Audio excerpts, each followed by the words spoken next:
good segue that into the situation regarding Declan Rice. West Ham have rejected today Man City's proposal for Declan Rice.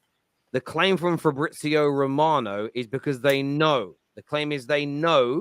that Arsenal are going to bid more than 90 million in the total package, which is meant to be coming soon.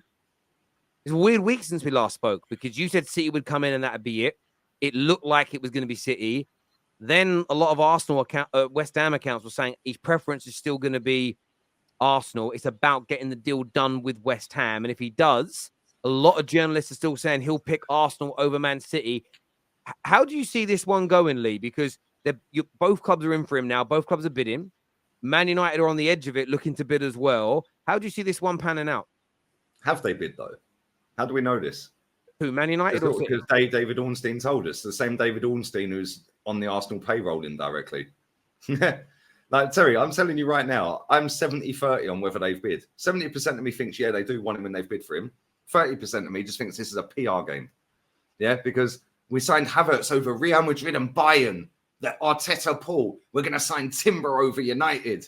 Now, hype up that we're gonna have that big draw with Arteta. He wanted the project of Arteta over the treble winners and the best manager in the world. Like, come on, man. I've not seen any credible Man City source that said, yeah, we have bid. It's just the same puppet that does the Josh Kroenke interview every summer. David Ornstein. Mate, he broke the news. So you think, but the thing is, the information has come from West Ham sources.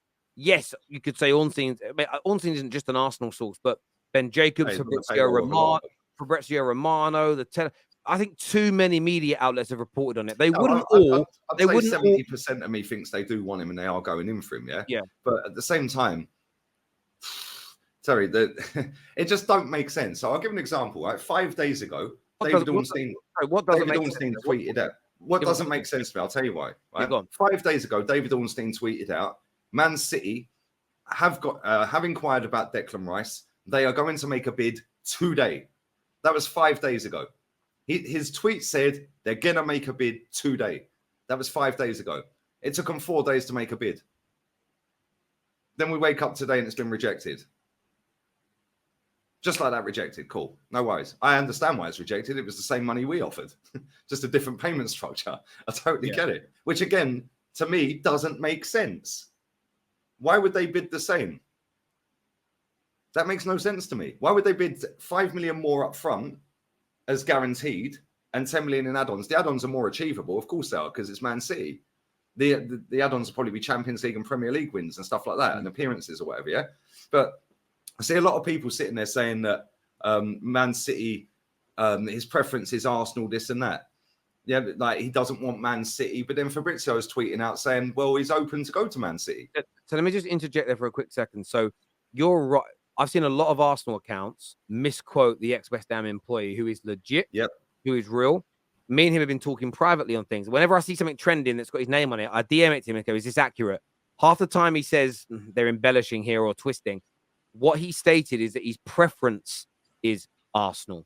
He didn't state that he only wants Arsenal or only wants to stay in London. He just said the preference is there. But what we all know is clubs do not bid for players who haven't, at the very least, agreed verbally with the personal terms or wouldn't agree to them. This comes down to what I think it was Fabrizio also said. And again, Arsenal fans shouldn't ignore this fact, as they can end up overly disappointed if it goes wrong. This is down to which team gets over the line first with West Ham. Now, where it can become really interesting is if both teams get bids accepted, because that's also plausible in this. That's when you'll get your absolute answer over who did he want the most. But the fact both clubs are bidding and Man United are on the edge of bidding, there's talk of us putting an official bid in with a player kind of connected to it. I don't think, by the way, we'll bid until somebody else has one that's going to be accepted, and we might try and match it in some way. But yeah, look, I still think Arsenal. Can I just say one more thing as well? Sorry to cut you off, right? When Arsenal put a bid in, it's Arsenal have put a bid. A bid. They've actually bid. When Man City put a bid in, it's a proposal. Man City have put a proposal in for 80 plus 10. Why haven't they used the word bid? Why did he use the word bid? This is what I'm saying. Some of the stuff that guy, I'm not having that David Ornstein, mate. Yeah, I'm not having him at all. Mate, he is too many irregular. You really? I think he's one of the most credible journalists out there. Surely. No, he gets told what to say by Arsenal Football Club. Terry, he tweets out every time Arsenal sign a player, and they're literally Arsenal are going to drop it. He puts it out 1 minute before Arsenal every time. Right, so he's been told you can put that out 1 minute before us. I'll give another example. Right, when Wenger refereed a game at the Vatican years ago, England were training at London Colney 1 hour before the deadline day window shut. Right, Arsenal's transfer business is finished. 1 hour later, we signed Danny Welbeck. Yeah, Nuri Sahin is signing for Arsenal on loan. Well, that never happened, did it? Mate, I could go through loads of stuff he's got wrong. But what he does is he plays it so perfectly. And then when he gets a big one right, everyone forgets all the shit he's missed. Yeah, and the thing is, what is the difference between a bid and a proposal? Why are you using certain words like bid? And then for Man City, it's a proposal. That doesn't make it sound like they've bid for the player. Whereas with Arsenal, it makes it sound they've bid because he's used the word bid. That's what I'm saying. It's all a game. At the end of the day, the first club that gets a bid accepted, unless the other club comes back in and bids for him and gets it accepted, he's going to the club that's got the money on the table. We see it with Mudryk, we see it with Vlahovic, we see it with Rafinha, we've seen it with loads of players. Emi Buendia, we've seen it with loads of players over the years. At the end of the day, if Arsenal wanted the player, they would have had the player already, if they wanted him that badly. But what they're doing is they're haggling over a couple of quid, like they always do. When we signed Granit Xhaka, we signed him over N'Golo Kante. Even though Xhaka was 3 million quid more for fee, the overall package for wages and agent fee was 3 million quid less for Xhaka, which is why we signed him. Yeah, and we're doing it again. Have we not learned our lesson from the Mudryk deal?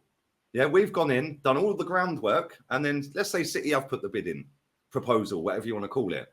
Man City have come in, they've seen us show our hand twice. Now they've gone in and matched the bid, just in a different way, a different structure of payment or whatever, yeah? So now they're going to sit back and go, right, we knew that would get rejected. Now let's see how far Arsenal are prepared to go for Rice. Because they've got the money. They earn 300 million quid this season. So do you think in the end, this is going to end up just being a situation where whatever you bid and get accepted, Man City are just going to better it? And if they want the player, they can get the player. Let's be real with this, right? I've seen people sitting on TalkSport. I see a clip on TalkSport earlier of a geezer sat, I can't remember the guy's name. And he sat there and he went, no, if he should go to Arsenal. Yeah, but, well, I can't remember the exact word he used, but it was something along the lines of it's a weak way out to go to Man City. And I'm like, the aim of football is to win. So you're going to go to a club that's not won the league for 19 years. And the way he was wording it was, imagine he gets them over the line. That would mean more to him. No, it wouldn't, mate. Yeah. Oh, but his aim would be to get into the City team. I hate this notion as well. Why do people sit there gassing up Declan Rice like he's the second coming of Michael Ballack, but then make out he ain't getting in City starting 11? Like, it makes no sense. He gets in next to Rodri all day long, twice on Sundays, mate. Do you know what it is? What the mistake people make, and I watch a lot of TalkSport. I listen to a lot of TalkSport. I watch it on YouTube as well. And I sometimes, the level of the poor quality of punditry sometimes or debate blows my mind, because I think there is merit to suggest that he could be more motivated by joining Arsenal and helping them get over the line and get them to be in a team that starts winning league titles again for the prestige of it. That's true. But it's how they then go and play down going to Man City. The whole, we won't get in their team, he'll be a bit blah, he's not really that important. That element of the conversation is nonsense. Two things can be right at the same time. I think he can get into the starting lineup of both teams. I've said it 6 months ago. He starts next to Rodri every game. Of course he does. And Stones will go back into the defense, and he starts in midfield next to Rodri, especially if he's a £100 million player. That's not even that, because Grealish was on the bench for a lot. But the thing is, they're going to get rid of Bernardo Silva. Over the course of one's gone. Over the course of time, he's going to become a number one player at that club. Same as I told Arsenal fans many, many months ago. If you sign Declan Rice, whether he stays or leaves, he's better than Partey, and he's going to become your captain. He will be getting that armband. I personally do, but that's a by the by. He will take the armband off of Odegaard in the next 2 years as well. He'll become your club's captain. He's that good. So he could be more motivated by going to Arsenal for umpteen reasons. But there's no need in those conversations then to try and play down, it's unimportant to go to City, or it's an easy way out to go to City. It's not. Going to City also has elements that's harder than Arsenal, because the fans there demand a lot more from you game in, game out than Arsenal fans do right now, because they're synonymous with winning in 2023. It's a different type of pressure when going to Man City. Both things could motivate. But this is what the guy said. I can't remember the guy's name. It was a show that he done with Rory Jennings. Yeah, he was doing a show with Rory Jennings, right? And he sat there and he said, but if he goes to Arsenal, there's more pressure on him to do it now. And I was like, what are you waffling about, mate? If you go to Man City, you have to win the league. You have to compete for the Champions League. You have to compete for every cup. If you go to Arsenal, we finish fourth. Nobody cares. Everyone's happy anyway. Champions League football. Right? So what are you talking about? The pressure would be more. No, it ain't. Yeah, and he said if he wants to challenge, he'd go to Arsenal. If he wants to challenge, he'd stay at West Ham and get him in the top 4. Let's be real. Yeah, all of this waffling. At the end of the day, the first team that gets a bid accepted, then has to get that deal done quick before the second team comes back in and matches the offer. Yeah, then and let's be real. If you're Declan Rice right now, and Man City are bidding for you, and Arsenal are bidding for you, unless he's got a loser mentality, you're going Man City. I like Declan Rice. I think he's a top player. I'd love him to be at Arsenal. Yeah, but at the same time, it's a short career. He's 24 years old. Let's say he's got 10 years left, max. Where are you going to guarantee you're going to win trophies? Arsenal or Man City? I'm not being funny. If Man City come in for you, that is on par with Real Madrid coming in for you. Because it's a guarantee of playing for a club that is competing for everything, every season. Mm-hmm. Yeah, Man City and Madrid are light years apart in history, tradition, all of that crap, yeah? Right? But at the same time, them two clubs right now, if they come in for you, it's very, very, very difficult to say no. And I'll tell you what, and if he does say no and he does come to Arsenal, cool, I'll be buzzing.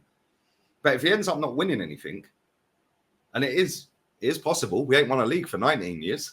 Mm. Right? If he doesn't win anything, Terry, and Man City keep dominating, yeah, that's going to be like Alan Shearer rejecting Man United to go to Newcastle. No, I totally understand that. All I'm sort of stating to people is